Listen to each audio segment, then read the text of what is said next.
Hello, baseball fans. Hope everybody's doing awesome out there, staying safe, enjoying the summer, and staying cool. Haven't hit like or subscribe? Please do so. Still a new YouTuber, so really appreciate your support. Best way you can help me out is by hitting that like and subscribe. And I give away prizes just to subscribers, just for watching, and just to say thank you. So you're going to get in on all that as well.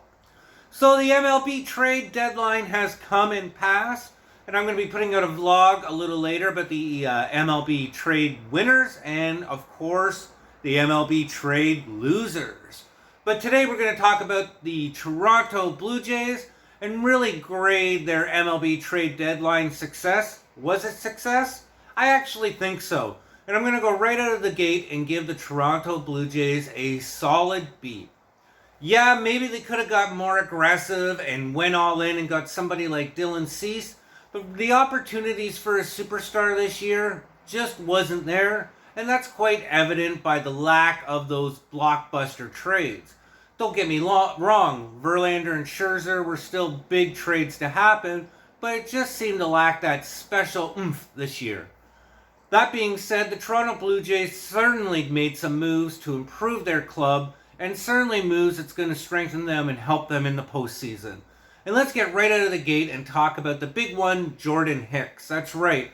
With Romano being a little bit unsteady and then injuring his back, there was definitely a need for the Toronto Blue Jays to bolster their bullpen, and they certainly did that with Hicks. This guy throws hard, over 100 miles an hour, purely a true rental, but still the numbers are pretty good. He's 3.92 ERA, 60 strikeouts, 25 walks, and a 1.53 whip. Yeah, that's a little high.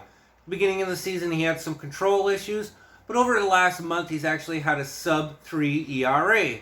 So, things look good for Jordan Hicks and the Toronto Blue Jays, knock on wood, going down for the rest of the season. You get Romano back healthy, and that's an added boost.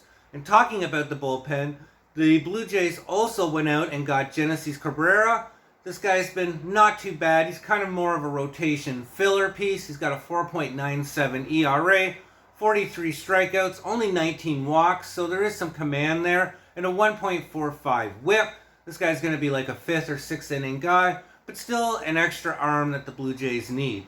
The real impressive piece that the Jays have added to their bullpen really wasn't even a trade acquisition this year. Just a special shout out to Jay Jackson. And I'm going to do another vlog on this guy because this guy has come out and he has been more than dominant for the Toronto Blue Jays. A measly 0.53 ERA, only 18 runs, only 5 walks, and a 0.71 whip.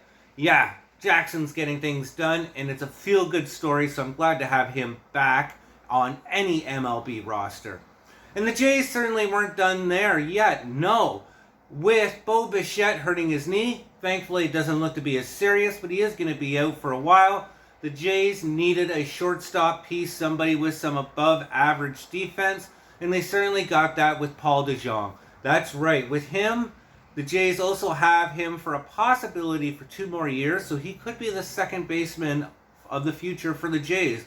I don't see them re-signing Whit Merrifield. And certainly his plus defense will be an added bonus for the Toronto Blue Jays, not only to fill in for Bo Bichette, but also to pivot over to second base when Bichette is back and healthy. Yeah, Paul's numbers are a little low average. He's got 230 batting average, only 13 home runs, 32 ribbies, but you're really paying for this guy's defense, and he's got some pop. He has had the consistency and some power in the past, so there's no reason to think that Paul might not regain that, especially that form he had in the early years with the Cardinals. So with all that, I'm going to give Toronto a solid B. And the nice thing about them improving their ball club is they didn't have to trade Ricky Tiedemann away, Alejandro Kirk, players like that could be the future for the Jays, and of course, or Elvis Martinez, who looks like to be the third baseman to replace Matt Chapman next year. Let me know what you think, though. Do you like what the Jays did with their moves? Do you think they could have done more? Always appreciate your comments. Blow them up below. If you haven't hit like or subscribe, please do so, and we'll ramble on soon. Take care, guys.